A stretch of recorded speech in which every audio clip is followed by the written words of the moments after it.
Hey, John Sonmez from SimpleProgrammer.com. So a while back, maybe a few weeks ago, I wrote an article about how to negotiate your salary. Basically, if you get a job offer, or when you're interviewing for a job, how to get the highest salary possible and how to do those negotiations. Well, I got a response. Someone had replied to it, and I thought this was a good question, which he said, I like the article very much because every point mentioned sounds very reasonable. With my personal experience, I'm sure marketing yourself is the first step towards it. I would appreciate if you'd share your thoughts on how to negotiate better with your current employer. Actually, that would be helpful to many people who face annual compensation and appraisal discussions. So that's a good question, actually. It's a little bit of a different ballgame, I think, when you're negotiating with your current employer because, well, you don't have quite as much negotiating power. So there's kind of two situations, I think, that I'll talk about here. The first one is sort of that annual review, getting a raise type of negotiation, which this one I'm going to say is really not a negotiation. You can't. Okay, so let's kind of back up here and talk about what negotiating is, right? Negotiation, you have to have some kind of power, some kind of leverage, right? You have something someone else wants, they have something that you want, right? And you have to have the ability to walk away from the deal. If either party doesn't have the ability to walk away from the deal, there's no kind of negotiation that's possible, right? So in that situation, an annual review or an appraisal, right, an annual raise, you do not have negotiating power unless you're willing to walk away from your current job, which you can't really you can't make that threat if you don't get the kind of raise that you're expecting, or your annual review isn't good, right? Because that's going to work one time, and then you're going to put yourself in a bad situation, right? It's going to create a hostile environment for you. So you can't really pull that card. It's not a thing that you can do. So let's talk about that. What can you do there, first of all? So what you're basically going to have to do in that case is make the strongest case as possible that you can for an increased compensation, or better, to make your performance evaluation be as good as possible. Now, one technique that I used to do all the time to help do this is that I would create weekly reports voluntarily of the work that I did. I also would create what's called a kudos folder in my email, and I would basically keep track of my major accomplishments. So let's talk about the weekly reports. So every single day I would figure out the main tasks that I did, what I worked on, and I would kind of type that up into a weekly email that I'd send to my manager or boss, and basically say, on these days, this is what I worked on, this is kind of the major highlights for the week, this is what I accomplished. And I'd send that every single week. Now, the reason why I did this was because, one, I could track my own accomplishments and history and know what I worked on, and two, I could make it very clear to my manager that I am doing work, important work, and I know it, and you know it too, because you're acknowledging this, right? I also had always made it clear with those emails that if there's anything that I'm lacking or not doing correct, please let me know. So kind of the idea behind this was that I could never get a performance review where there was a negative mark on there, because the question would be, well, I've been sending you weekly reports of exactly what I'm working on. You never have said anything about an issue, so how can you give me a negative performance report? And this is really important where there's stack systems. Like, I think Microsoft used to have it. I know they had it at HP when I was there, but where they stack rank and they have to give certain people low and certain people high, you're building up an extreme defense there, right? In order to stack rank you at the bottom, which typically is a political thing, they're going to have to basically deal with all of your weekly reports, and it's going to be really hard because you've documented everything essentially. You don't put it that way when you're doing it, but that's essentially what you're doing. So that's a good way to ensure that you're going to get a favorable review. Also, the kudos folder, when you get, like, emails from people that say, "Oh, great job on this," or any kind of kudos type of thing. Put it in there.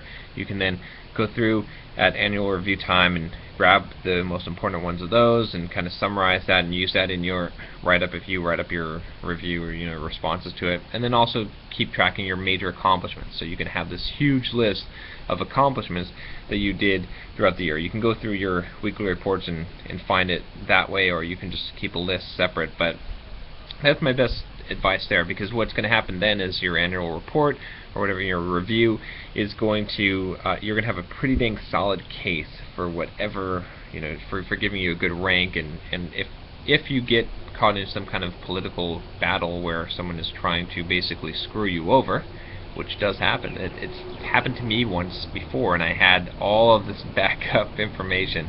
But if that happens, you're going to have a pretty dang solid case. Like, no one is going to want to go against someone who has a daily account of everything that they did. It's just, it's a good job security, but it's also going to help you to maximize your raise and get that best annual review. Now, with that said, again, you're not in a negotiating position so much. You can kind of CYA to make sure that you don't get screwed, and you can sort of weigh things in your favor by having all that data and sending that data and making sure that you've got well documented of all the accomplishments and things that you've done. But you're not negotiating, really. You're going to still have to take what's given to you unless you're willing to walk away, and then things become hairy. So that's kind of my best advice there. If you feel like you're not getting the reviews you want, you're not getting the raises at the annual level, then you just need to look for a new job. All right, you can't really negotiate. You can't force someone to reward you. You can't really twist someone's arm into that.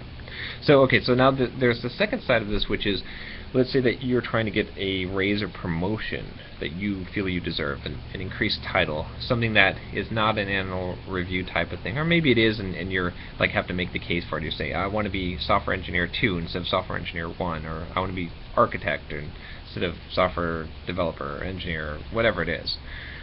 In that case, again, the same advice applies. Obviously, documenting everything and making a really good case for it, but really your best, you should be kind of prepared for this, which is that if you're going to make this kind of case, you should have a backup plan, which I would consider interviewing for other jobs and having some kind of offer that you can use as a fallback. You might not necessarily make the threat, but you could basically say that you were offered this position. Again, this is probably something you can only pull one time, but and you don't want to use this if possible, right? You just want to try to get what you're asking for. You have to be bold and say that you deserve this. Obviously the best thing to do in that case of trying to get that promotion is to show that you're already doing what's qualified for that position or above the qualifications of that position, right? So if you're trying to go, you look at the job description for, let's say, you're software engineer 1 in your company, and you look at the job description for software engineer 2. Make sure you're doing above and beyond that, and you're documenting that, and then you can sit down and show that, and then show what you're doing and how you're actually surpassing that. And it's very hard to argue that you shouldn't be at that other level.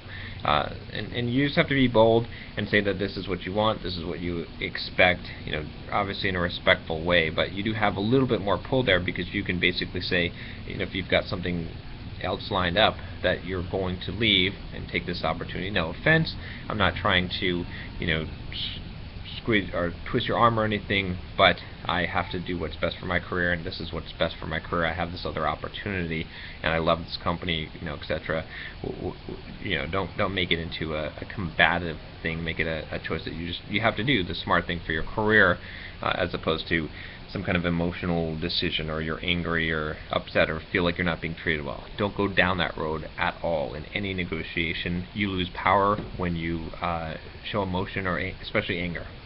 So anyway, that's kind of the basic advice there. So in reality, when you're currently employed, you're not actually really negotiating. The only way that you are really negotiating is when you're willing to walk away from the deal, which you're in a bad position to start off, because you have a paycheck that's being paid to you, right?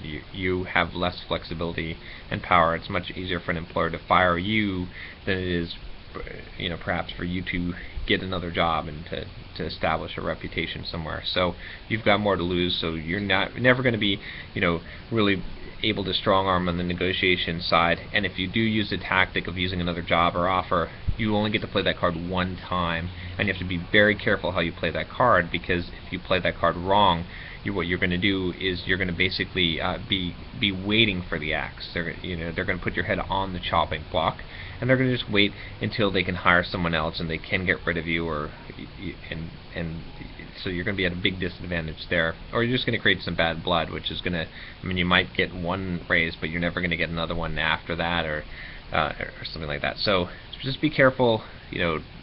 Try to document as much as possible and to do things in a positive way. And if all else fails, sometimes the best way to increase your career, one tactic I used was to go different places, take another job somewhere else, and don't feel like you have loyalty to a company, because companies don't have loyalty to you today. And really, I'll do another video on this, but one of the best company to work for is a company where the managers understand that the best kind of employee is the one that they're only going to have for a short period of time, because they're going to help them grow. Or they might only have for a short period of time, because their main focus is finding people that want to excel and succeed and grow. So that's it. Hopefully this is useful to you. And yeah, if you like these videos, don't forget to subscribe to my channel. I would really appreciate that. And take care. Talk to you next time.